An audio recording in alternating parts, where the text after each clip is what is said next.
Bonjour à tous et à toutes, bienvenue, merci d'être là pour cette table ronde intitulée Tu seras scientifique, mon fils, ma fille, avec le point médian. Mais en fait, là, ça va être plutôt ma fille parce que, vu les livres dont on va parler. Donc, je vais faire un petit topo pour présenter le thème. Donc, la formation des esprits et la transmission de savoir, c'est un domaine dans lequel la science-fiction regorge d'exemples. Dans la SF ou dans l'imaginaire, parce qu'on va élargir. Donc il y a beaucoup de fictions qui mettent en scène des programmes éducatifs au contenu et aux méthodes rationalisées, qui visent à former les générations futures et les esprits de demain. Ça fait bien dit comme ça. Mais si de tels apprentissages sembleraient en soi répondre à des idéaux presque humanistes et être porteurs d'émancipation, on peut se demander aussi dans quelle mesure il consiste à programmer des êtres, discipliner des corps. Et l'exemple pour moi un peu canonique dans la littérature de SF, c'est la stratégie Ender, puisqu'on a la constitution d'une élite qui passe aussi bien par l'apprentissage intellectuel que par l'incorporation de l'esprit de compétition et d'une culture guerrière. Et c'est une thématique dans la science-fiction qui va, par exemple chez Robert Heinlein, jusqu'à vraiment une exaltation de l'éducation militaire qui, dans ces univers, garantit carrément l'accès à la citoyenneté. Donc on le voit dans Étoile garde à vous, mais aussi de manière alors là plutôt détournée et critique dans son adaptation cinématographique par Paul Verhoeven. L'autre chose, c'est que dans ces fictions, parfois les enseignements visent des finalités opaques qui sont dissimulées aux êtres qui sont eux-mêmes conditionnés. Ce qu'on va voir aussi en partie avec les auteuristes ici présentes. Donc, au cours de cette table ronde, on va évoquer donc, ces expériences éducatives, dont les enjeux s'avèrent bien souvent éloignés de préoccupations purement scientifiques, et dont les effets, ça c'est le côté fictionnel, donc il faut du drame, quoi. Je veux dire, sinon il se passe rien. Finissent presque toujours à échapper à ceux qui ont voulu modeler de jeunes esprits. Parce que former des esprits scientifiques, ce n'est pas toujours synonyme d'une éducation réussie, ou plutôt je dirais que ça ne garantit en rien une éducation réussie. Déjà, on peut se demander qu'est-ce qu'une éducation réussie, mais bref. Et ça peut même aboutir à des catastrophes. Donc, en miroir, ce que je pense, on discutera aussi, c'est de ce que la science-fiction et l'imaginaire nous renvoient quant aux aspirations de nos sociétés en matière d'éducation et de transmission des savoirs. Et là, du coup, voilà, on est sur le thème du festival. Voilà. Donc, je vais présenter nos intervenants. En commençant donc par Claire Garand, qui est donc autrice de nouvelles et de novellas réalistes ou de genre, qui a publié de la fantasy urbaine young adulte, une série numérique horrifique, c'est pour donner un peu un aperçu des genres qu'elle explore, qui a vécu dans différents pays d'Europe et qui vit aujourd'hui en France. Et qui vient récemment de publier donc, chez La Volte, en début 2023, le roman Paideia. Paideia, c'est 10 petites filles, 10 jeunes filles, on ne sait pas tellement quel âge elles ont vraiment. Enfin, voilà. Voilà. Elles ont 7 ans. Elles ont 7 ans, mais oui, voilà, mais c'est... voilà. En âge physique. Ouais. Mais qui sont donc dans 10 stations en orbite autour de la Lune et qui sont censées incarner l'espoir et le renouveau d'une humanité qui a détruit la Terre, en fait. En gros, la Terre est devenue invivable et qui se destine à s'aimer dans les étoiles. Et elles sont soumises à une discipline et une formation intensive, notamment via des simulations numériques extrêmement immersives. C'est un roman qui joue avec les codes, puisqu'on part sur la SF spatiale classique, genre l'humanité de demain va conquérir l'espace et découvrir de nouvelles planètes. Mais on va voir que voilà, rien ne va se passer comme prévu et que en fait on va avoir un retour de flamme et surtout voilà, je vais pas trop développer parce qu'en fait on va reparler du roman. Et puis donc nous accueillons Guillaume Lebrun, dont le premier roman Fantaisie guerrière est paru donc chez Bourgois en août 2022. C'est un roman qui a été très remarqué dans la littérature, dans la rentrée littéraire en général, dont on a trouvé qu'il s'inscrivait vraiment aussi dans le genre et qu'il avait tout à fait sa place sur un festival de littérature d'imaginaire. Et donc pour brièvement résumer le pitch, on est au début du XVe siècle en France. C'est le chaos en gros au royaume de France. Et Yolande d'Aragon décide de prendre en main la formation et l'élection de la future Jeanne d'Arc. Elle sélectionne une dizaine, alors je ne sais plus combien il y en a exactement. 15, elles sont 15. Voilà, pardon. Et il y en a beaucoup qui meurent très vite. Oui, c'est ça. Donc, à travers le pays, et elle leur offre donc une éducation militaire au combat, mais pas seulement. Il y a aussi tout un ensemble de disciplines, qui sont inculquées. On pourra revenir dessus également.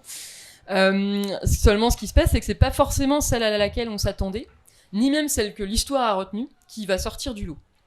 Donc, on a une réécriture très libre de l'histoire de Jeanne d'Arc, qui, avec une écriture très singulière, qui est, je dirais un peu, j'ai essayé de le formuler comme ça, qui serait à l'ancien français médiéval, ce que le latin de cuisine est au latin, avec la verve, les trouvailles et les références geeks et plein d'autres choses en plus. Voilà, je sais pas si ça... C'est parfait.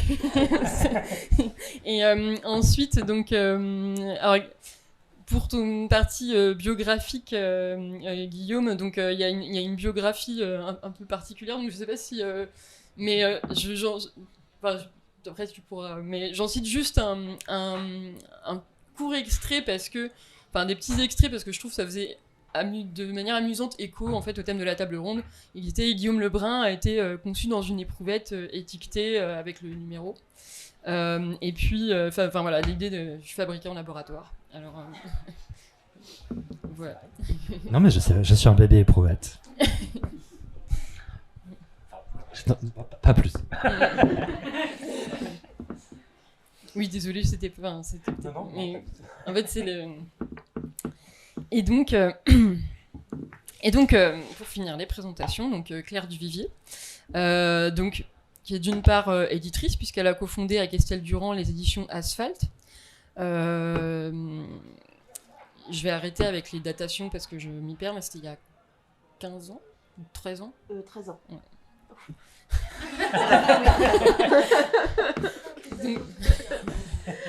Mais elle publie également donc, des livres. En 2020, donc, son premier roman est paru, Un long voyage, aux éditions aux Forges de Vulcain, qui a eu plusieurs prix que je ne vais pas énumérer. Mais voilà, et qui était pour lequel elle était déjà venue sur les Intergalactiques.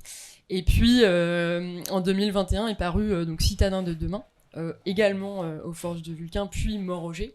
Et donc, ça appartient à la trilogie Capitale du Nord, qui fait partie d'un cycle, le cycle de la Tour de Garde, qui est une double trilogie écrite à quatre mains avec Guillaume Chamanade-Jean.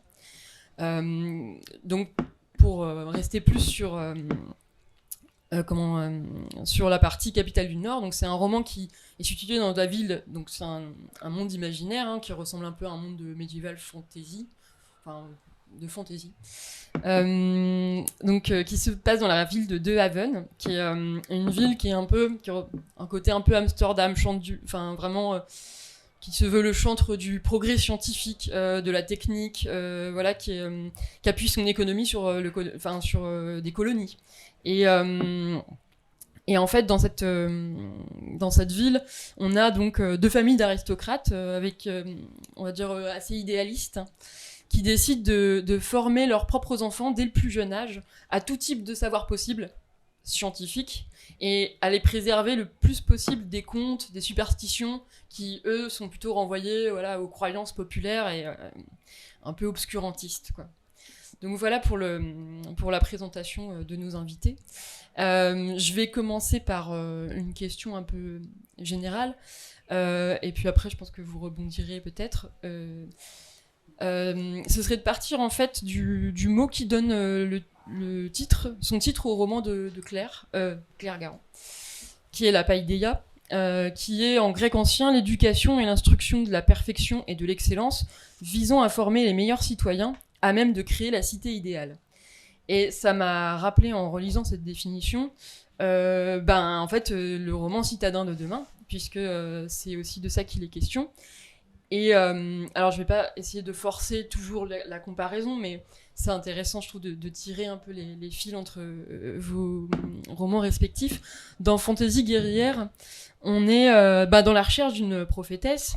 Donc, il y a un peu cette idée d'éducation d'une élite, peut-être. Mais je dirais aussi que l'imaginaire de l'éducation des filles, sous modèle d'organisation dans un lieu un peu coupé,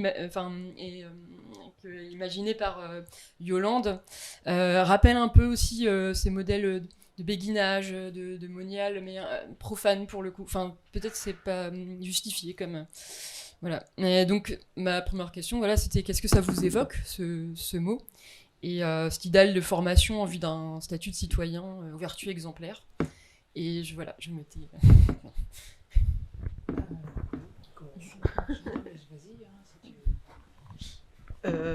Oui, effectivement, non, mais il y a ce côté aussi de formation, comment dire, on a affaire justement à des enfants et des filles qui sont élevés pour devenir plus quelque chose que quelqu'un finalement, parce que le but de cette éducation, c'est pas tellement de les rendre heureux et épanouis, mais c'est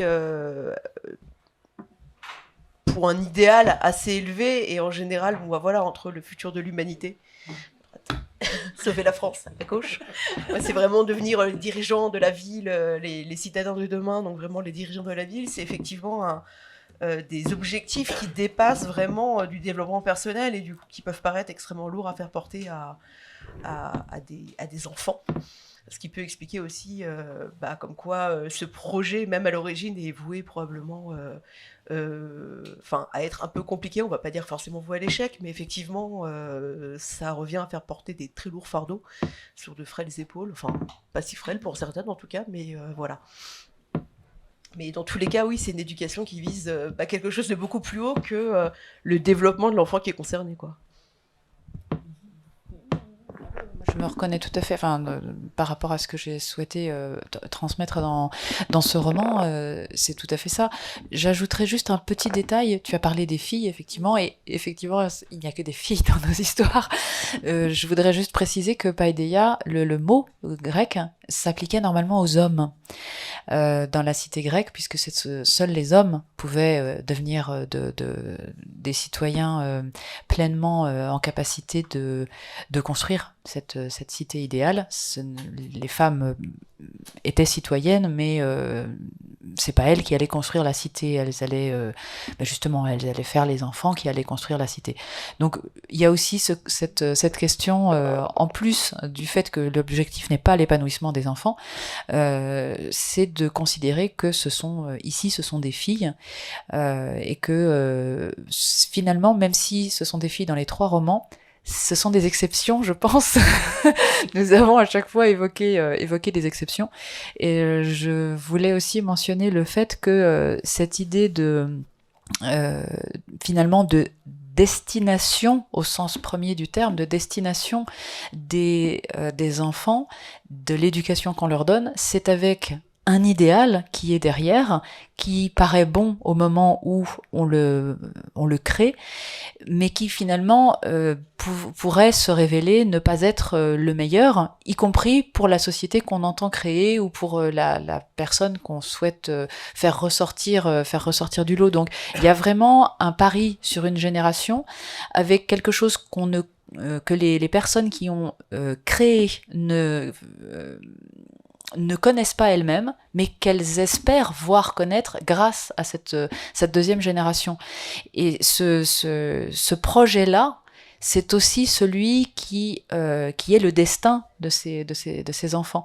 Et il me semble que c'est toute une problématique de fond de l'éducation, c'est que on doit prévoir un destin à partir de ce qu'on connaît du présent, alors que finalement on ne sait pas. Personne n'a de boule de cristal, hein. On ne sait pas de quoi sera fait demain et on ne sait pas si finalement l'éducation qui nous paraît la meilleure, je pense par exemple dans ton roman contre l'obscurantisme, est-ce que finalement c'est ce qu'il y a de meilleur? Est-ce que ça va prendre le sens qu'on a prévu? Et est-ce que le contexte dans lequel vont se développer les enfants, les personnages, va correspondre à l'éducation qu'on leur donne? Enfin, donc la question de la divergence entre le destin imaginé et le destin réel de l'histoire. Oui, alors je suis tout à fait d'accord, et particulièrement sur ce que tu disais, l'éducation réservée aux hommes. Ce qu'on dit le plus souvent à propos de Yolande d'Aragon, c'est qu'elle a été élevée comme un homme. D'ailleurs, même après sa mort, son petit-fils dira c'était une femme, elle avait un corps d'homme. Et donc j'ai imaginé que lorsqu'elle se retrouve à devoir éduquer ses petites filles pour en faire la prophétesse, elle va prendre un peu le contrepoint et dire je vais vous éduquer certes avec les tactiques militaires, mais d'un point de vue radicalement féministe, en ne vous faisant apprendre que des autrices femmes et que des histoires de femmes guerrières du passé, pour vous permettre d'être non pas la Jeanne d'Arc que souhaite le dauphin, mais la Jeanne d'Arc que je souhaite moi, Yolande d'Aragon, pour se battre à mes côtés. Donc c'est la raison pour laquelle, bon après c'est vrai qu'elle leur fait apprendre le Krav Maga pour des raisons pratiques, mais et toutes les tactiques militaires afférentes, mais globalement son éducation, ce qu'elle appelle les belles lettres, ne concerne que Marie de France, Christine de Pisan et des autrices du Moyen Âge. Et donc voilà, enfin c'était ça rejoignait le fait que l'éducation réservée aux hommes n'était, enfin voilà, les petites filles n'étaient pas considérées comme ayant besoin d'une telle éducation. Et du coup, tu constates qu'il y a une sorte d'idéal politique aussi derrière son projet, enfin dans du personnage, ou par rapport à la question. Oui, alors oui, je pense que derrière le projet, enfin c'est pour qu'elle passe. Pardon, je bafouille. Je reprends. La raison pour laquelle elle fait ça, c'est parce qu'elle a reçu cette éducation réellement, d'un point de vue historique. À titre d'exemple, très court, généralement les petites filles étaient fiancées à l'âge de 6-7 ans et elles se mariaient quand elles devenaient pubères, donc vers l'âge de 12-13 ans, donc c'était la moyenne. Et Yolande d'Aragon est une princesse de sang, donc elle est tout à fait, c'est un beau parti. Sauf que historiquement, elle ne va pas se marier à cet âge-là parce qu'elle va dire non à ses parents qui vont accepter. Elle ne va se marier qu'à 19 ans, ce qui semble très jeune aujourd'hui, mais qui à l'époque ne l'est pas. Et elle va choisir son mari. Elle choisit Louis II d'Anjou parce qu'il n'a que 25 ans. Il n'est jamais là. Il y a une historienne qui s'appelle Françoise Autran qui a déterminé que le mariage a duré 16 ans mais qu'ils ne se sont réellement vus que 18 mois et pas d'affilée. Et donc voilà, c'était aussi pour sa vision politique, en fait, c'est parce que cette femme était très en avance sur son temps, à la fois complètement de son époque. Elle ne croyait pas vraiment en Dieu, mais elle faisait vraiment bien semblant. Il y avait toutes ces choses-là qu'elle veut transmettre à sa petite prophétesse. Donc oui, effectivement, c'est très politique, mais du point de vue de ce personnage-là en particulier de l'histoire. En fait, c'est intéressant qu'on soit parti direct sur le fait que c'est effectivement des personnages féminins. Et en fait, je réalise que ça prend du coup une dimension plus intéressante dans la relation en fait aux finalités opaques en fait c'est-à-dire que il y a les finalités avouées.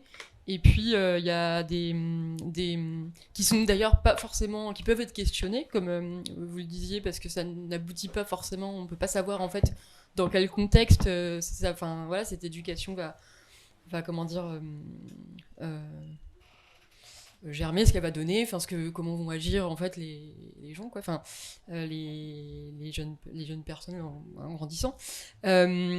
Mais il y a aussi donc cette dimension-là, mais il y a aussi alors particulièrement peut-être dans les romans de Claire et Claire, aussi des comment dire des finalités cachées et dont les personnages, alors assez vite pour le personnage de Claire Garand, donc la narratrice. Et un peu plus tard, pour le personnage de Claire Duvivier, donc Amalia, en fait, des finalités qui sont pas du tout liées en fait à vous serez des bons esprits pour bien gouverner. En fait, il y a autre chose, il y a des histoires en fait, des questions qui sont patrimoniales, enfin je sais pas comment dire, de mariage, d'enfantement. Voilà, donc est-ce que, Oui, je dirais que par rapport aux finalités, comme on disait, on n'a pas de boule de cristal. Finalement, c'est difficile d'établir une éducation qui sera adaptée aux enjeux qu'on aura. Puis aussi, oui, tout simplement le fait que éduquer un jeune homme, une jeune fille, ça prend du temps parce que la personne grandit. Et effectivement, ce qui nous paraissait extrêmement important à un instant T, finalement, 15 ans plus tard, on se dit que c'était peut-être pas la bonne voie, en fait, et on peut pas tout à fait retourner en arrière ou retourner à la sauvegarde précédente pour faire différemment, en fait. Les gens marchent pas comme ça. Et dans le cas d'Amalia, effectivement, ce projet éducatif qu'avaient ses parents et les parents de son fiancé, était un projet idéaliste, alors très pragmatique aussi, et puis très fondé sur les intérêts de la famille. C'était pas quelque chose de complètement humaniste, on va dire. Mais effectivement, il se trouve que la vie fait son effet, et 15-20 ans plus tard, les personnes ont changé, des parents qui étaient très proches d'état d'esprit, finalement, ils le sont beaucoup moins en prenant un peu d'âge. Ils ne sont pas forcément d'accord sur la façon de mener à bien cette éducation. Et effectivement, on peut y avoir des questions de « Ah oui, mais on avait dit qu'on mariait nos enfants. Bah oui, mais là, quand même, ça va peut-être pas trop marcher entre ta fille et mon fils » ou des choses comme ça. Donc déjà, ça, c'est une chose, c'est que les gens évoluent et pas seulement les enfants qui grandissent, mais aussi même les parents qui gèrent un peu cette éducation-là. Ils peuvent changer d'objectif, ils peuvent changer d'idéaux. Les idéaux changent. Et effectivement, ensuite, il y a la ville elle-même, la société elle-même autour qui change et qui, effectivement, n'est peut-être plus, on va dire, cette éducation n'est peut-être plus adaptée à insérer les enfants qui en sont l'objet dans la société telle que c'était prévu à l'origine. Encore plus si le but n'était pas de les insérer dans la société, mais de les mettre à la tête de cette société, en fait. Donc voilà. Et effectivement, le côté finalité cachée dont tu parlais, c'est Amalia qui prend conscience à un moment donné qu'effectivement, cette éducation sur laquelle elle était tout à fait à l'aise, quand on est jeune adolescent, on ne se pose pas forcément trop de questions. Au bout d'un moment, en grandissant, on s'en pose un peu plus. Et on se rend compte que, ah oui, en fait, c'est pas seulement faire de nous des gens bien dans leur basket, équivalent fantaisie de la basket, comme vous voulez, de faire des gens bien dans leur basket et qui gèrent des affaires et qui ont une petite vie tranquille. C'est effectivement, en fait, on attendait encore plus de notre part. On attend de nous de faire perdurer un modèle, de le faire continuer. Et en fait, ce modèle, je regarde la ville autour de moi et en fait, il ne me plaît pas. Il me déplaît et ça m'agace que cette éducation m'ait formée pour le faire durer, en fait. Donc, c'est des instants de prise de conscience parce que oui, les jeunes gens qu'on éduque au bout d'un moment deviennent des adolescents et réfléchissent par eux-mêmes. Ce qui est un vrai problème, je pense, quand on réfléchit de la pédagogie, on oublie que la personne finit par réfléchir par soi-même. Voilà. Oui. c'est un peu le... C'est pas des Sims, quoi. Non, c'est pas des Sims, justement. Et c'est un petit peu aussi la logique qui se déroule dans mon roman également. Et comme tu le disais, la finalité cachée, tu parlais de finalité cachée. Et c'est vrai que, en fait, c'est une espèce de découverte qui se fait. Tu parles de l'adolescence, finalement on se dit oui, c'est le moment où on se rend compte du type d'éducation qu'on a reçu par rapport à celui qu'ont reçu d'autres personnes. Dans ce roman, c'est différent puisque on est un peu dans un univers on est dans un univers restreint, on est au milieu du vide, on est dans une boîte de conserve, on est dans un univers où la Terre n'existe, la Terre existe mais elle est morte, il n'y a plus d'humanité, donc il ne reste plus que 10 stations spatiales peuplées chacune d'une petite fille qui va bientôt avoir 7 ans et de ses 2 parents. Et moi j'ai un petit peu... j'ai trouvé des moyens pour que les parents ne changent pas d'avis, mais en revanche, le personnage principal, oui, découvre cette finalité cachée qui finalement est un petit peu le ressort du texte. Cette finalité cachée est une finalité qui lui déplaît. Voilà, donc c'est sûr que ça commence très mal, mais on se rend compte que les autres personnages, même si ça leur plaît qu'à moitié, finalement, c'est peut-être pas si mal, c'est peut-être un honneur, En tout cas, c'est la manière dont c'est perçu. Donc, la finalité n'est pas seulement intellectuelle, mais elle est également physique dans ce roman, puisque les personnages sont des petites filles qui sont nettement plus intelligentes. Elles sont supérieurement intelligentes. Elles ont été génétiquement modifiées dans cet objectif. Et l'héroïne est un peu moins intelligente que les autres parce qu'elle n'est pas l'enfant qui était prévu initialement. On n'a pas pris l'enfant est morte, on en a pris une autre, un peu moins intelligente et donc qui se fait un petit peu même beaucoup tyranniser par ses congénères. Et donc ce que découvre cette petite fille, c'est que son corps, ça elle le savait que son corps avait été génétiquement modifié, mais il l'a été dans le but de pouvoir procréer de manière plus rapide, plus efficace sur la Lune. Et c'est donc l'éducation qu'elle reçoit ne concerne pas seulement son destin à elle, mais celui de ses futurs enfants. Donc là, c'est un double pari sur le destin. Non seulement on ne sait pas ce qui se passera à la génération suivante, mais là, c'est les générations suivantes. Donc c'est vraiment un très très gros pari puisqu'on parle du destin de l'humanité. Donc cette finalité cachée, c'est une révélation qui explique mieux pourquoi elles reçoivent cet enseignement, qui est un enseignement censément complet, qui doit leur permettre de gérer plus tard une cité. C'est un petit peu finalement, je m'étais pas rendu compte qu'il y avait mais c'est une cité lunaire, hein, donc c'est pas tout à fait le même genre de cité, mais c'est pour pouvoir gérer une cité, se gérer soi-même et gérer une cité, donc une cité qui sera censée être idéale. Et est-ce que dans Fantasy Guerrier, il y a des finalités cachées ou une instrumentalisation des jeunes femmes Ce qui se passe, c'est que l'éducation qu'avait prévue Yolande est un succès chez toutes les petites Jeanne qui ne sont pas mortes, sauf une qui est absolument rétive, parce que elle sait déjà qui elle est finalement dès l'enfance. Enfin, elle sait pas qui elle est, mais disons qu'elle refuse d'être quelqu'un d'autre. Je sais pas si je le formule très bien. Et donc, ce qu'elle avait imaginé être sa prophétesse, sa Jeanne d'Arc, ne correspond pas à la réalité, ne peut pas correspondre à la réalité. La plus puissante, la plus forte, ne ressemble pas à celle qu'elle aurait voulu former. Voilà. Donc, et les autres sont moins bonnes, sont moins douées.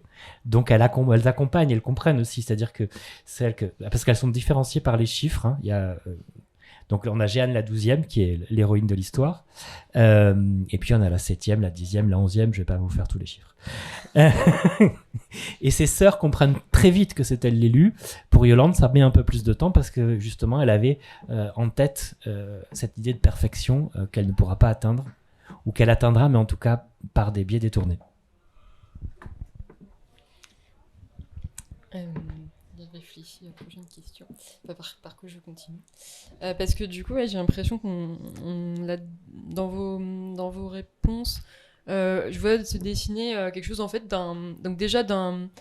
où finalement dans ces romans il y a un côté, mine de rien, peut-être récit de formation, parce que c'est des personnages jeunes qu'on voit grandir, évoluer, mieux comprendre les choses aussi. Et du coup, en fait, au total, le moment le moment de prise de conscience, c'est vraiment le moment, pour le coup, plus que peut-être l'éducation. Alors après, c'est bien sûr un terreau pour appuyer des réflexions, mais c'est peut-être ce moment-là qui est le plus émancipateur et le plus formateur en fait en tout cas je trouve que dans les récits ça prend ce tour-là en fait. Et du coup je m'interrogeais si vous aviez pensé à la question du conflit intergénérationnel qui est assez présent aussi en SF, notamment dans le post-apo, puisque il y a la question des descendants qui se posent en fait aujourd'hui, d'une génération qui dit mais en fait qu'est-ce que vous faites, et donc je pars peut-être un peu loin, mais je me demandais si vous aviez songé du coup à cette question de conflit intergénérationnel, que ça pouvait vous évoquer. J'ai toujours peur de laisser quelqu'un en reste dans mes questions qui se retrouve pas dans le... Mais bon, bref. Ok. Moi, c'était complètement dans ce que je voulais traiter, effectivement, dans Capitale du Nord. Effectivement, il y avait cette idée de conflit générationnel, enfin, pas vraiment de conflit générationnel, mais effectivement, l'idée, c'était de prendre des personnages jeunes. Alors, peut-être après adolescent, c'est vraiment l'entrée dans l'âge adulte. Et je voulais parler de cette période de la vie où, finalement, on commence à développer ses propres idées, et pas seulement à prendre celles de ses parents, en fait. Et surtout avoir une vision du monde qui vient pas seulement de la famille et du cercle proche, mais qui vient aussi des amis, qui viennent de gens extérieurs au cercle familial. C'est ce moment aussi où on crée certaines amitiés qui vont pouvoir durer très longtemps, et de gens qui auront grandi, qui se seront développés avec nous vraiment. Donc je trouve que ça crée vraiment des liens particuliers. C'était ce que je voulais faire avec ce trio de personnages, en fait. Donc Amalia d'un côté, et puis son fiancé et leur meilleur ami de l'autre. Et effectivement, cette prise de conscience de la finalité cachée, et se dire que finalement, du fait d'avoir développé leur propre opinion, leurs propres valeurs, qui sont vraiment les leurs, quoi, qui puissent être armés pour décider que finalement, ils n'ont pas envie du rôle qu'on a prévu pour eux. En fait. Finalement, c'est pas une éducation qui fait d'eux des êtres humains, mais plus des outils, en fait, au service de la cité, et en fait, ils refusent ce rôle. Ce qui est facilité aussi par le fait que l'un des trois, lui, n'est pas de la caste nobiliaire, donc du coup ça permet aux deux autres d'avoir un point de vue sur le monde qu'ils n'auraient pas eu sans ça. Donc voilà, il y avait cette question, c'était vraiment s'insurger contre le projet des parents et se dire ce n'est pas l'avenir dont j'ai envie, ni pour moi, ni finalement pour ma cité, en fait, puisque c'était la cité que j'étais censée régir d'une certaine manière, mais aussi, et dès le premier tome, se rendre compte, modérer ça aussi par le fait que c'est aussi l'âge où on découvre que ses parents sont des êtres humains, ça paraît bizarre dit comme ça, mais que nos propres parents ont été jeunes, nos propres parents ont aussi des valeurs qui ont évolué, nos propres parents ont eu des questionnements aussi, et parfois, on se rend compte qu'effectivement, eux aussi ont beaucoup évolué d'une manière ou d'une autre, que finalement, on est peut-être plus d'accord avec eux qu'on pense profondément, ou alors au contraire que vraiment il y a une cassure irrémédiable en termes que ce soit d'opinion, de valeurs, et que c'est pas monolithique, que les gens ne sont pas monolithiques et qu'il y a cette espèce d'évolution. Donc c'est vrai que c'est pas tellement un conflit générationnel qu'une prise de conscience en fait d'écart générationnel et du fait on a un peu, c'est un âge aussi où parfois on a l'impression de réinventer l'eau chaude aussi, et c'est normal, il faut qu'on ait ce stade là aussi et se dire que mais en fait mes parents aussi ont inventé l'eau chaude, c'est fou, c'est mes parents ou mes on va dire des figures tutélaires ou en tout cas ou des professeurs ou des choses comme ça. Je pense que c'est quelque chose qui aide énormément à se construire, en fait, de savoir que chacun a ce cheminement-là et ça prend du temps à tout le monde. Et ce qu'on apprend encore plus tard, c'est que ça finit jamais. Et en fait, c'est plutôt une bonne chose. Mais...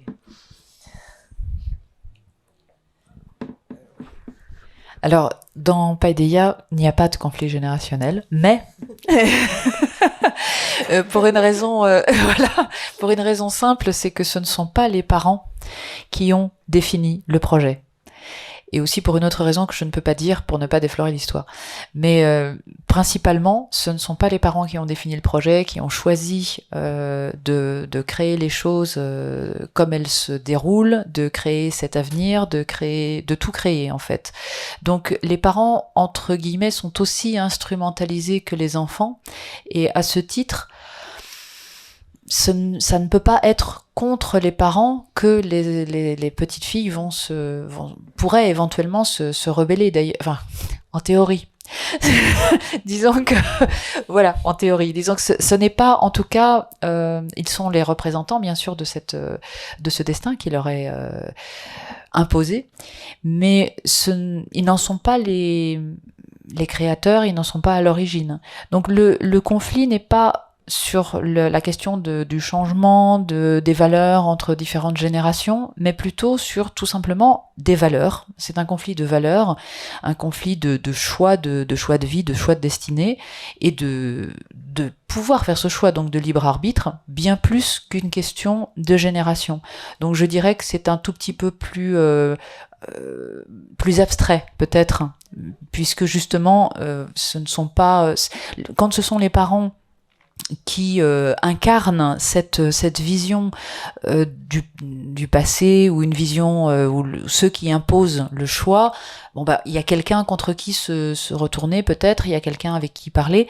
Là on est dans une situation totalement différente, et en plus il n'y a qu'une seule des petites filles qui va choisir de dire qu'elle n'est pas d'accord. Les autres sont d'accord, donc le conflit est vraiment beaucoup plus réduit que si c'était un conflit intergénérationnel.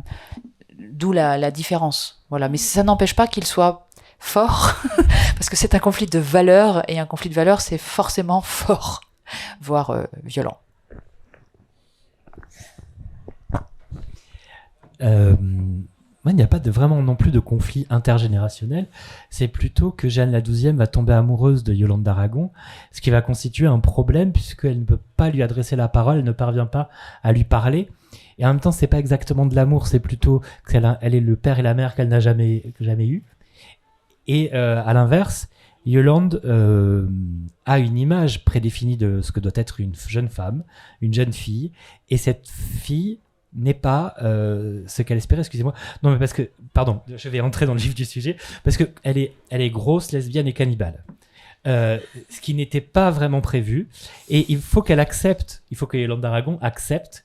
C'est un petit peu aussi, il y a une sorte d'idée du destin qui lui tombe dessus. Elle est bien obligée de reconnaître que c'est elle la véritable Jeanne d'Arc, c'est elle la guerrière qu'elle cherchait, malgré les défauts qu'elle lui voit, qui sont peut-être apparents, et qu'elle va apprendre non, en fait, elle apprend pas du tout. Jusqu'à la fin, elle lui reproche.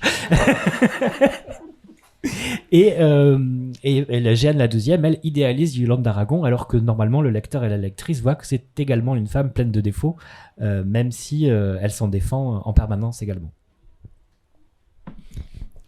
Ouais. Je réfléchissais du coup. J'ai peut-être, en fait, ça me fait penser. Enfin, je me disais en fait par rapport à la génération, c'était pas forcément la génération juste avant. Mais en fait, l'idée qu'il y a des ancêtres, quoi, enfin, c'était plus dans ce sens-là que je l'entendais, je pense. Mais du coup, c'est peut-être pas forcément plus pertinent. Du coup, s'il s'agit des ancêtres, là, comme dans mon roman, comme ce sont des personnages qui ont été génétiquement modifiés, la question des ancêtres se pose vraiment tout à fait différemment, et il y a sans doute moins cette question-là que si c'était des personnages plus qui n'avaient pas été génétiquement modifiés. Donc là oui, cette question-là est relativement évacuée en fait, parce que quand je dis génétiquement modifiées, en réalité elles sont constituées à partir de différents génomes qui sont mélangés, et donc leurs ancêtres c'est fait exprès pour avoir le meilleur de chaque gène de l'humanité, en fait, enfin le meilleur censément, hein, bien sûr, et donc les ancêtres sont entre guillemets pas toute l'humanité, mais des échantillons humains, on va dire. Donc ce ne sont pas des ancêtres comme une généalogie qu'on peut suivre sur différents siècles, absolument pas. On est plus sur de l'horizontal que sur du vertical. Voilà, donc c'est un peu différent. Oui, je vois, ouais. Oui, c'est presque des produits, en fait. Oui. Comme des créatures, enfin, au sens...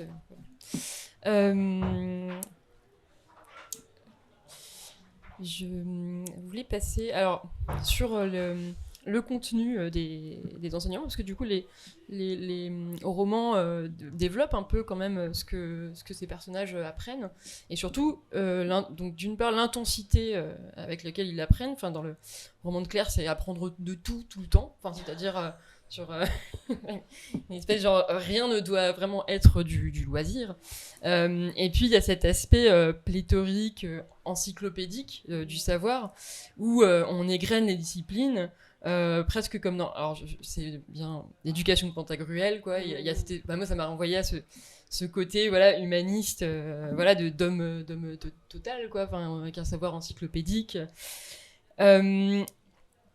Et c'est vrai que bon, les romans sont différents, puisque par exemple, rien que le fait que ce soit de la fantaisie dans Citadin de demain et Mort-Roger, on est à un stade d'évolution technologique qui est forcément moins avancé. Donc on peut encore imaginer que les personnages, enfin que quelqu'un peut avoir quand même un savoir très poussé sur une grande quantité de choses, peut-être pas complètement exhaustif, mais tout de même.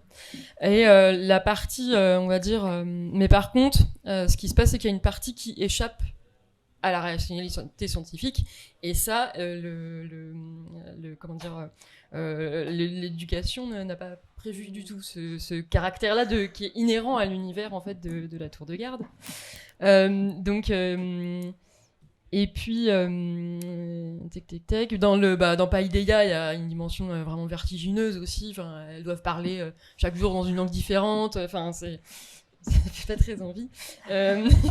Et dans Fantasy guerrière, ça donne lieu. Alors, on a déjà un peu parlé tout à l'heure, du coup, et effectivement, là, on a moins ce côté pléthorique et exhaustif, mais plutôt justement là, c'est assez ciblé, quoi. Enfin, mais ça donne lieu du coup là plus à presque un jeu où on a vraiment le programme de la journée sur la semaine avec tel jour on va lire Hildegard de Bingen, tel jour voilà. Et donc voilà, c'était pour savoir voilà ce rapport du coup, enfin si vous aviez pensé justement à ce rapport au savoir encyclopédique et voilà qu'est-ce que ça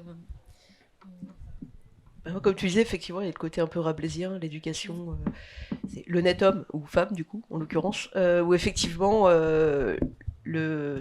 cette période dans l'histoire où effectivement la connaissance s'étend, mais en fait, il y a encore le savant qui est censé tout savoir sur tout, en fait, qui est censé avoir vraiment toute l'étendue des connaissances, et effectivement, quand on est un savant, on va dire 15e, 16e siècle, et on sait aussi bien...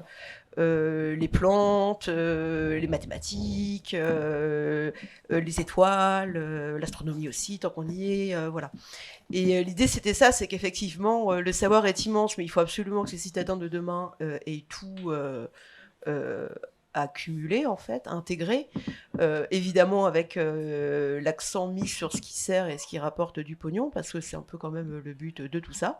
Donc vraiment tout ce qui est commerce, gestion, la logistique maritime, enfin voilà, vraiment des choses assez spécifiques. C'est une ville portuaire, donc forcément ça influence aussi le contenu des enseignements. Mais effectivement, on arrive aussi à un moment où quand même, ça devient difficile pour une personne d'intégrer la totalité des savoirs humains, donc du coup il va falloir faire un petit choix. Et le petit choix pour éviter de trop encombrer, ça va être de virer tout ce qui sert à rien et tout ce qui ne rapporte pas d'argent. Donc.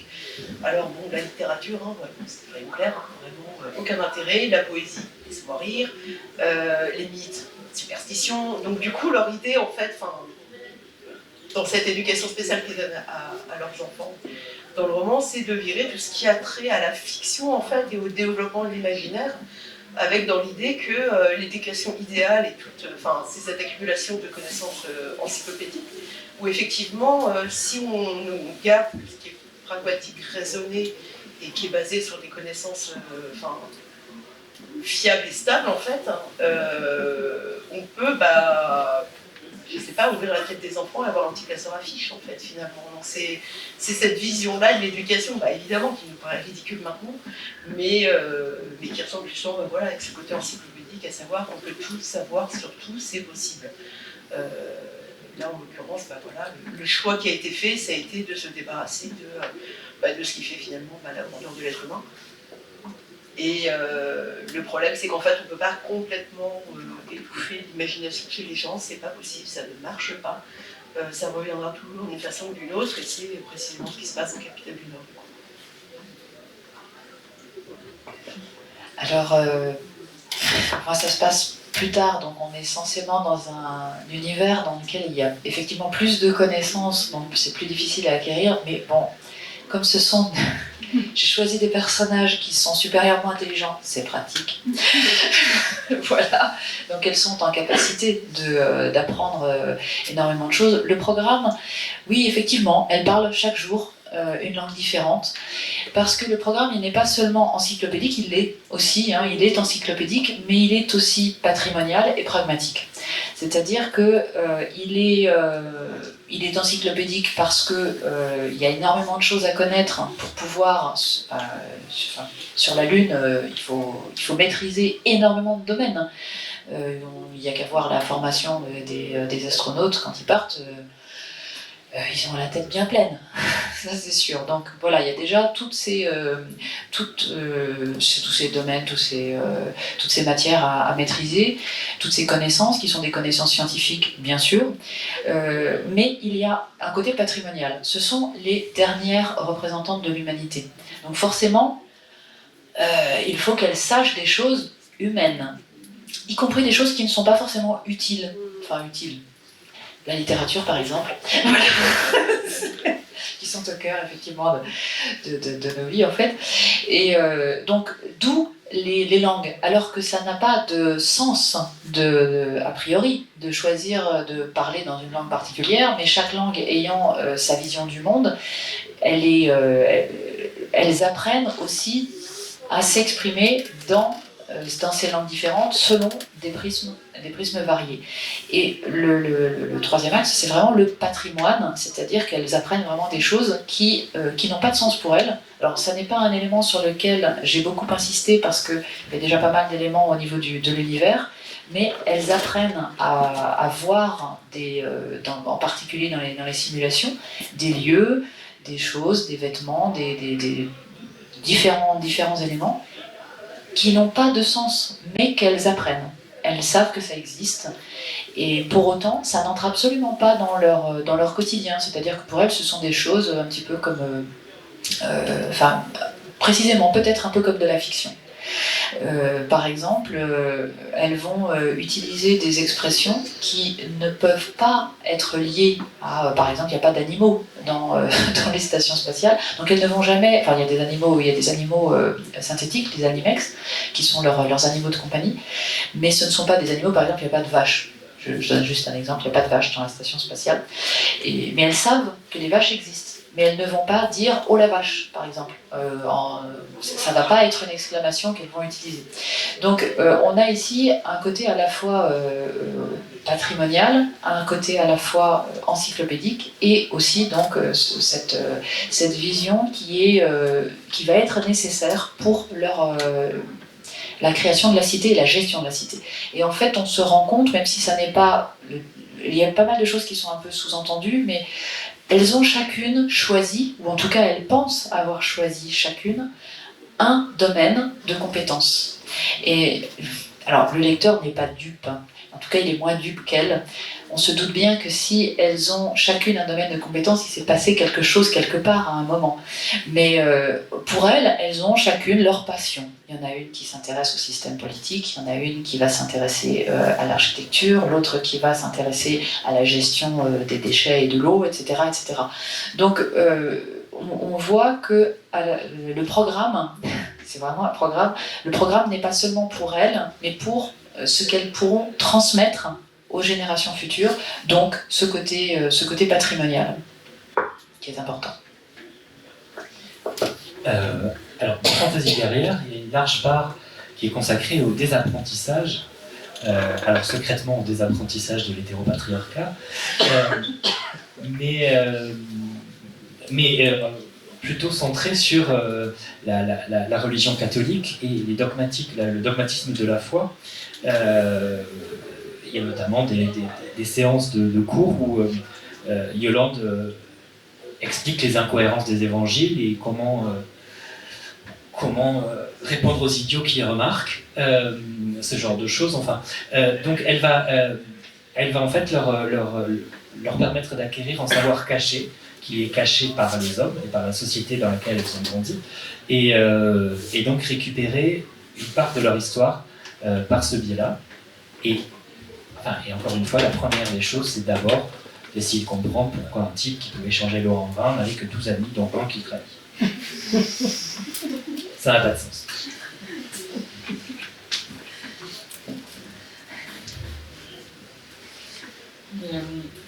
Du coup, c'est intéressant ce rapport. Du coup, c'est un peu rebond à ce que disait Claire presque en écho. C'est en gros dans le rapport à l'irrationnel, justement, la place de l'imaginaire et de l'imagination, du développement de l'imaginaire dans l'éducation, dans l'apprentissage. Parce que du coup, on a à la fois, là, en gros, on va détricoter les mythes, mais pas n'importe lesquels, en fait. Alors que dans... j'espère que je ne reste pas trop près des textes et que c'est pas...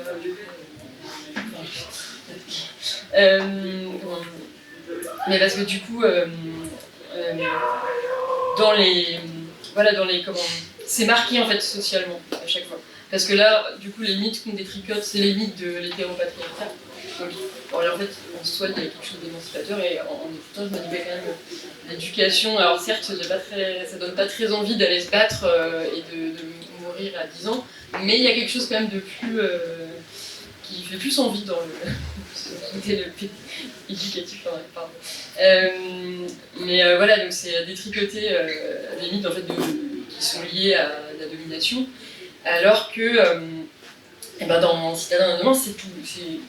En fait, j'ai l'impression, en plus, les superstitions sont vachement liées à la plèbe, quoi, au peuple, et pas justement chantre du progrès. Voilà, c'est ça. Alors que, en plus, on voit qu'ils ne sont pas du tout dépassés ça. Donc il y avait ce côté-là où en fait, effectivement, c'est un marquage un peu politique de ce qu'on met dans un programme éducatif et de ce qu'on n'y met pas. Et du rapport aussi à l'irrationnel qui est aussi présent, notamment au début du roman de Claire Garand, qui est en fait les rêves les rêves fous qui sont pour le coup alors les rêves fous de la narratrice qui en gros toutes les nuits rêve qu'elle colonise Mars et qu'il y a des Martiens qui l'adorent, enfin, il y a toute une population qui l'adore comme une déesse et voilà. Et c'est bon, complètement en fait en décalage avec la réalité.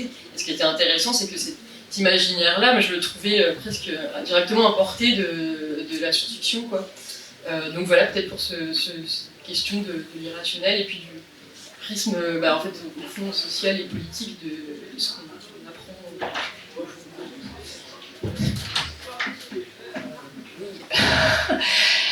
Effectivement, alors en fait, la narratrice de ce roman, son rêve dans la vie, c'est de coloniser, c'est pas de coloniser, mais c'est d'explorer les planètes et qu'on la révère comme quelqu'un d'exceptionnel parce que elle se considère malgré tout, elle fait un énorme complexe parce qu'elle est moins intelligente que les autres.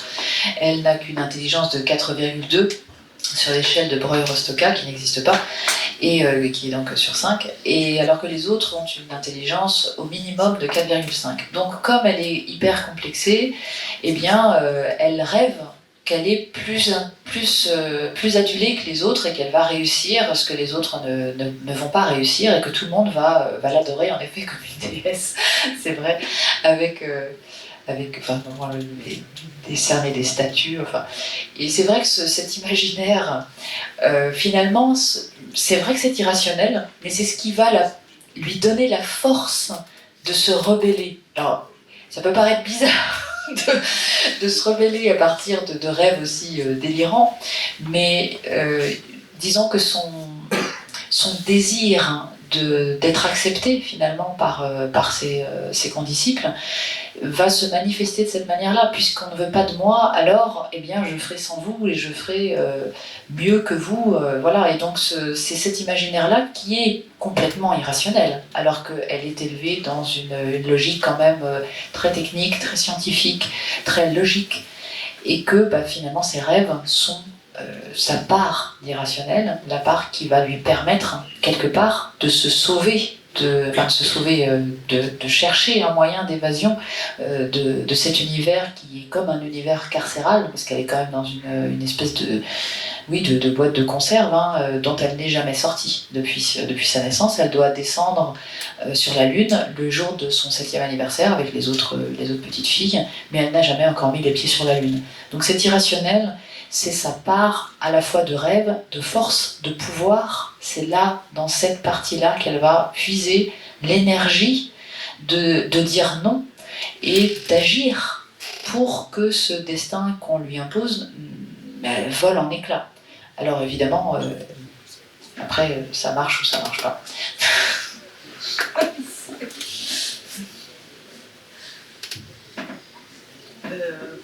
C'est tout à fait vrai ce que tu disais, effectivement, que donc, je choisis de mettre ou de ne pas mettre dans une éducation où il y a vraiment un marqueur social très fort dans la capitale du Nord, qui se passe dans une ville où, effectivement, tout est basé sur le système de caste, la caste immobilière et la plèbe de l'autre côté. Et effectivement, c'est vraiment structurant la société.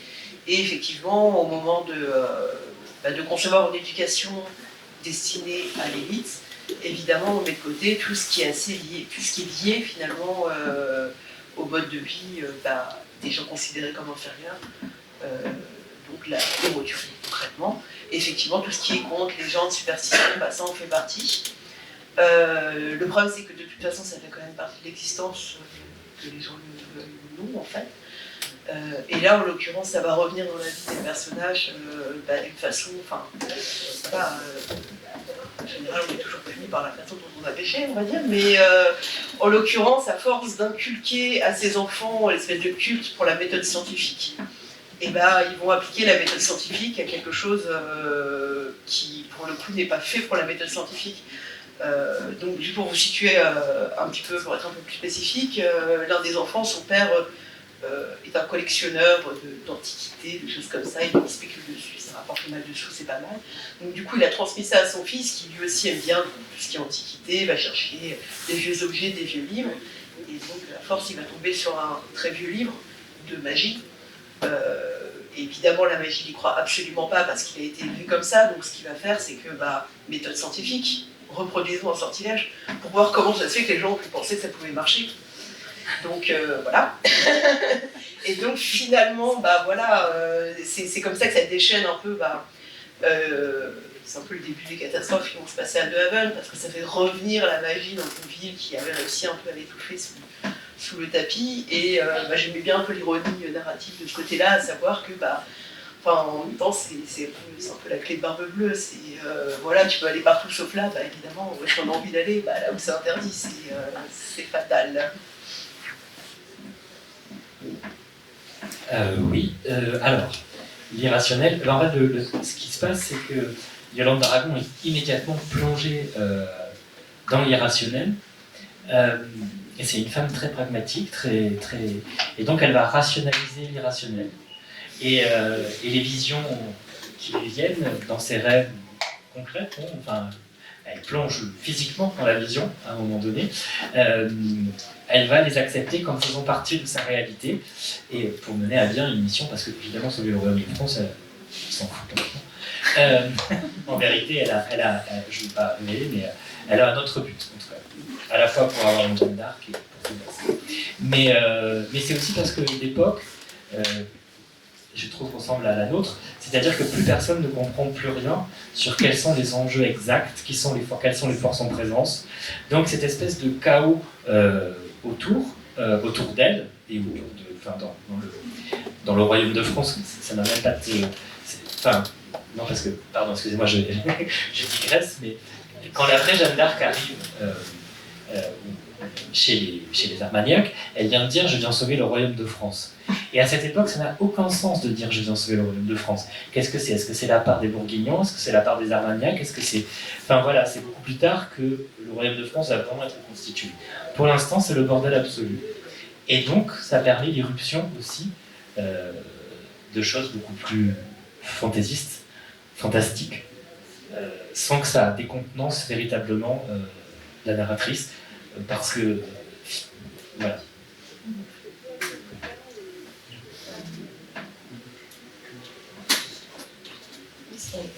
C'est intéressant parce que du coup, j'ai l'impression qu'on revient en fait sur justement la figure aussi, dans Visualance aussi de la pensée, de la méthode scientifique qui demande à la fois de la rigueur et de l'imagination, et aussi à une part de fiction et d'imagination. Donc je trouve ça intéressant vraiment vos réponses. Voilà. Et l'intuition surtout. Qui est nécessaire à la méthode scientifique, c'est pas seulement des connaissances et du pragmatisme, mais c'est effectivement la petite étincelle et l'intuition qui est nécessaire et qui nécessite de l'imagination. Donc on peut pas vraiment opposer les deux, c'est une erreur à la base en fait. Pardon, je vais dire juste un truc, ça n'a absolument rien à voir, mais je trouve que... je suis pas sûr que c'est avec le... Vous me direz. Ce qui m'intéresse beaucoup chez les scientifiques, c'est qu'on occulte très souvent la part ésotérique de leur recherche. Newton a passé la plupart de sa vie à chercher la date de la fin du monde. C'est en 1148, 2148 je crois. On a le temps, quoi. Ça sera jamais. Mais il y a tout un tas, Carl Jung, enfin voilà, même Einstein, il y a toute une part qu'on considère ésotérique, mais qui en réalité fait partie de la réflexion scientifique en soi. Donc je pense qu'il faudrait aussi réhabiliter, ne pas dénigrer à chaque fois une sorte de lubie qu'ils avaient, alors que ça faisait partie vraiment de leur intuition. Oui, effectivement, l'histoire de la science sélectionne aussi qu'est-ce qu'on garde et qu'est-ce qui fonctionne et qu'est-ce qui peut-être un biais. Alors, je ne vais pas faire de l'anti-science par ailleurs, mais voilà, il y a aussi un biais effectivement dans l'histoire des sciences où on va garder ce qui est validé, bref. On progresse aussi régulièrement, mais je trouve que ça aussi, en l'occurrence, enfin, je sais pas pour vous, c'est peut-être que moi, mais le travail du romancier ça marche pas mal comme ça aussi. Finalement, parfois, on commence sur une histoire ou sur une intrigue et on fait fausse route, et finalement, on apprend autant de ces errances-là, finalement, que de... peut-être qu'à la fin, on verra juste le roman fini, tout propre, avec aucun fil qui sort, mais avant d'en arriver là, on aurait eu besoin de beaucoup se planter, de beaucoup partir dans tous les sens, et je pense que tout travail de création, et le travail scientifique est aussi un travail de création, d'une certaine manière, a besoin... Enfin, va pas forcément tout droit, en fait, c'est pas une autoroute, quoi. Non, je pense que tu parles de fils qui dépassent. Oui, il y a du tricotage, du détricotage. Oui, je pense que ce soit... l'esprit scientifique n'est pas si éloigné. C'est un esprit créatif, de toute façon. Même si c'est une forme de création qui s'exprime d'une manière différente, finalement, ce sont les mêmes dispositions qui sont nécessaires. On parle de l'intuition, on parle des connaissances. Quand on crée quelque chose, il faut des connaissances très précises, très spécifiques aussi. Sinon, ça ne fonctionne pas, on construirait sur du sable. L'intuition, bien évidemment, et puis l'erreur qui est à la base, aussi bien, je pense, de la recherche scientifique que de la création. C'est quand on se trompe qu'on comprend mieux ce qu'on cherche, qu'on comprend mieux par où il vaut mieux passer. Donc oui, les fils dépassent, oui, complètement. Ils se touchent aussi parfois. Oui, les miens se touchent.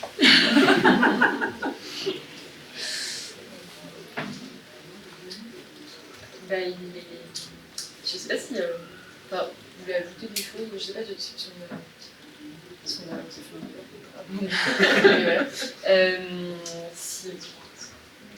a pardon. Si vous aviez éventuellement des choses. Moi, du coup, en remettant aussi un peu, en réfléchissant au sujet, donc il y a effectivement ce côté scientifique qui est vachement intéressant parce que du coup, on voit qu'au final, l'imagination scientifique et ce que vous disiez, en fait, la méthode scientifique, l'imagination sont liées, et c'est aussi une manière, il est aussi question d'apprentissage, en fait. Du coup, c'est intéressant parce que on parle, tu seras une scientifique, mon fils, ma fille, on se rend compte qu'effectivement, même dans le but de créer des purs esprits, en fait, c'est complètement illusoire. Enfin, je sais pas si du coup, ça peut résumer un petit peu cette idée par rapport au thème de la table ronde. Et puis, moi, il y avait dans le topo je m'étais demandé, alors encore une fois on est toujours dans de la fiction, dans de la narration, il faut qu'il se passe des choses, mais si au total il n'y avait pas le fin mot de l'histoire, c'était pas bon, et autant que ça, dans ces cas-là, dans les cas d'éducation, d'expériences éducatives comme ça, très normées, très programmées, tant mieux si ça crée au final au moins un ou deux rebelles. Et pour moi, ça fait écho à des thématiques qui sont cruellement d'actualité, où je ne sais pas si vous avez vu un peu passer le livre de... Là, je pars du coup dans le journalisme et les sciences humaines, mais de Salomé Saké, Sois jeune et tais-toi, et qui est sur en fait la décrédibilisation par une génération. Alors, je ne veux pas refaire revenir le conflit générationnel parce que effectivement, c'était pas très pertinent, mais en gros. D'imposer un monde qui est imposé de fait, des normes qui sont imposées de fait par l'éducation, par la transmission, et là dans ce contexte, une décrédibilisation en fait de la manière dont les jeunes, la jeune génération peut penser par elle-même et peut dire de la précédente, et et comment dire, et de l'aveuglement vis-à-vis du fait que, en réalité, leur point de vue est même plutôt très réaliste, quoi. Enfin, j'extrapole un peu, voilà, sur les questions écologiques et tout. Donc, je sais pas si ça vous... Alors, moi, ça m'évoque... alors, c'est pas exactement la même chose, mais ce que ça m'évoque, c'est la récupération de la rébellion. C'est-à-dire, je vais prendre l'exemple du roman qui est très connu de Ira Levin, Un bonheur insoutenable. Je ne sais pas si vous l'avez lu. Alors, si vous l'avez lu, bon ben, ça va. Si vous ne l'avez pas lu, je vais spoiler à mort. C'est un classique, je suis désolée. En fait, pardon ? Il est introuvable. Il est introuvable ? Enfin, il est plus édité. Ah bon ? Non. Ah ? C'est ma faute au spoil. Ok, bah écoutez, mais parce que bah oui, du coup, c'est... Bon, bah j'y vais alors. Merci. Donc en fait, en gros, hein, je résume très très brièvement, c'est une dystopie totalitaire où les citoyens sont maintenus dans un bonheur artificiel par des produits médicamenteux qui leur sont injectés régulièrement. Bon, il y en a un qui a les yeux verrons et qui se rebelle. Ok, très bien, je vous passe tous les détails, hein, mais là je vais vraiment très vite et je vous prie de m'en excuser, c'est beaucoup mieux en vrai. Hein.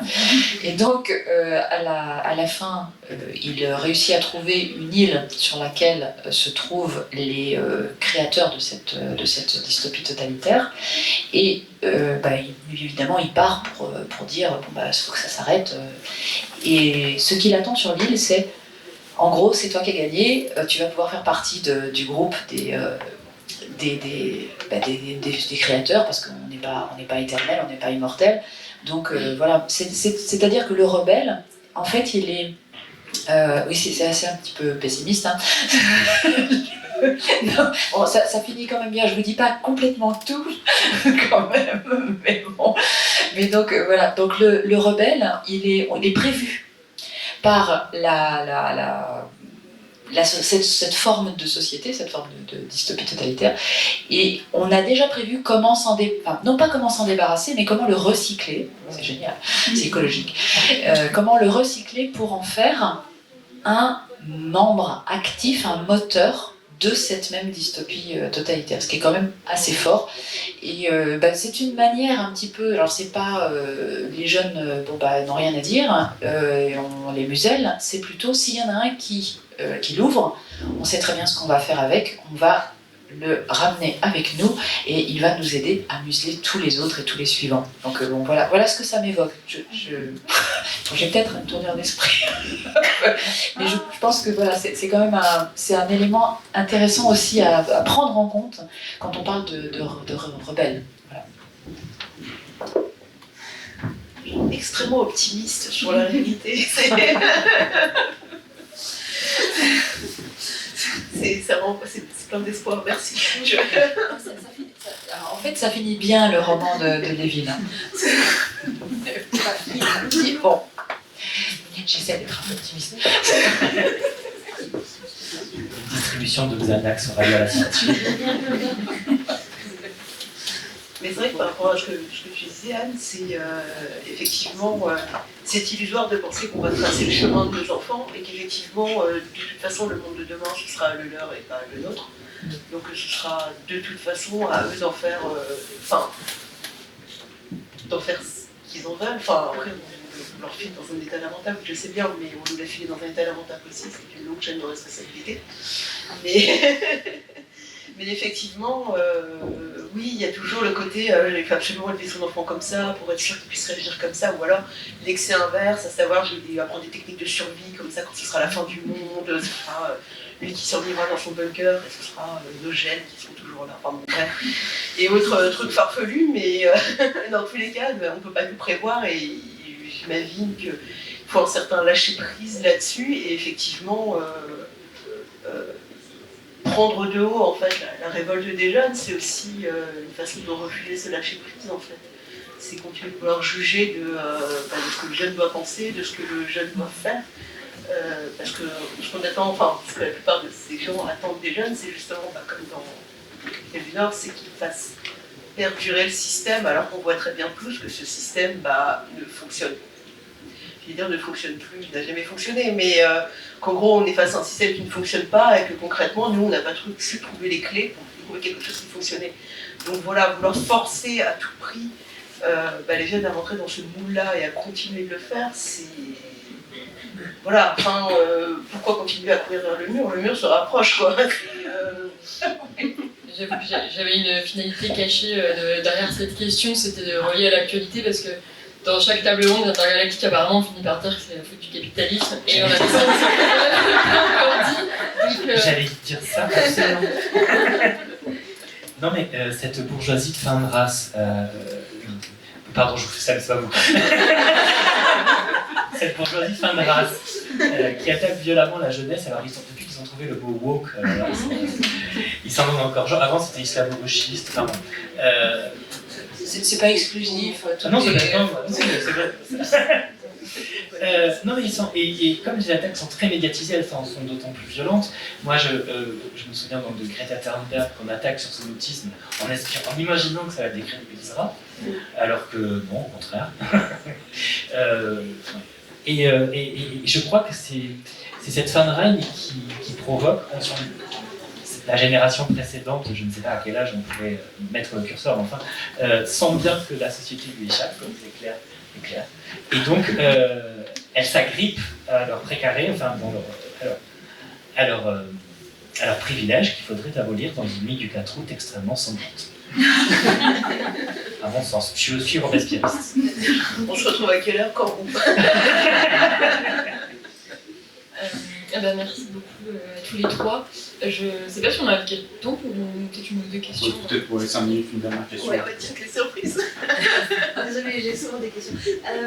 Vous avez beaucoup parlé des schémas à l'intérieur de chacun de vos livres, mais justement, les schémas qui sont transmis, entre guillemets, par la lecture de vos bouquins. Donc à vos lecteurs, lectrices, lectrices, tu seras un scientifique, ma fille, mon fils, mon enfant.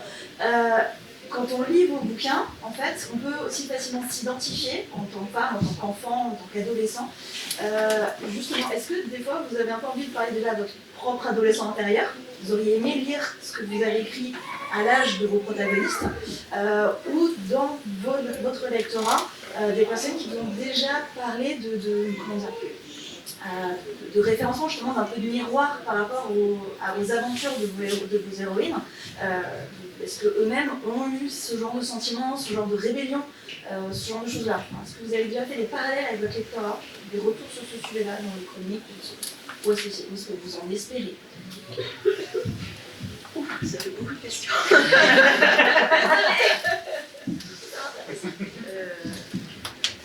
Les personnes qui se sont reconnues dans le caractère rebelle, oui, ça c'est vrai, oui. C'est sûr. Juste dans le caractère, pas dans cette situation bien sûr, mais dans le caractère rebelle, oui. Après, est-ce que j'aurais aimé lire ce roman quand j'étais adolescente? Franchement, je ne peux pas répondre à cette question, je ne sais pas. Je ne saurais pas dire, parce que je pense, alors ça c'est... J'ai quand même quelques heures de vol maintenant, et j'ai beaucoup évolué. Je suis la même sans être la même, et donc ce qui me meut aujourd'hui n'est pas forcément ce qui me mouvait hier. Donc peut-être que ça ne m'aurait pas convenu. Je ne sais pas si c'est très intéressant comme réponse, mais voilà. C'est un peu pareil en fait, on dit ah mais voilà, tu écris aussi pour l'adolescente que tu as été, ou des choses comme ça. Et non, en fait déjà j'ai plus trop de souvenirs d'elle, j'ai une mémoire assez voilà, qui s'est passée au fur et à mesure, donc j'ai pas forcément de gros souvenirs. Et puis ça m'intéresse pas, c'est une personne qui n'existe plus en fait. Moi je préfère écrire pour les gens avec qui coexistent dans mon espace-temps, on va dire. Donc avec des lecteurs d'aujourd'hui, peut-être de demain, à voir quoi. Mais c'est vrai que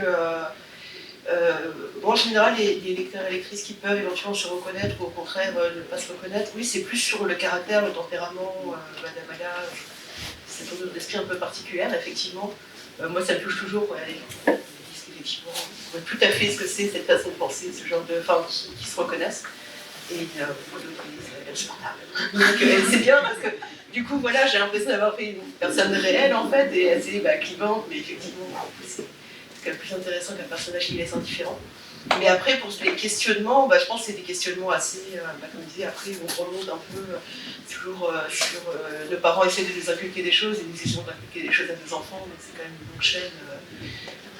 Donc voilà, c'est des thématiques qui sont assez présentes dans tout ce qui est roman d'apprentissage. De toute façon, voilà, et voilà, c'était pas pour moi du passé. Je n'ai rien à voir avec ces personnes. Je la connais pas. Elle avait des goûts vestimentaires atroces. Et bref.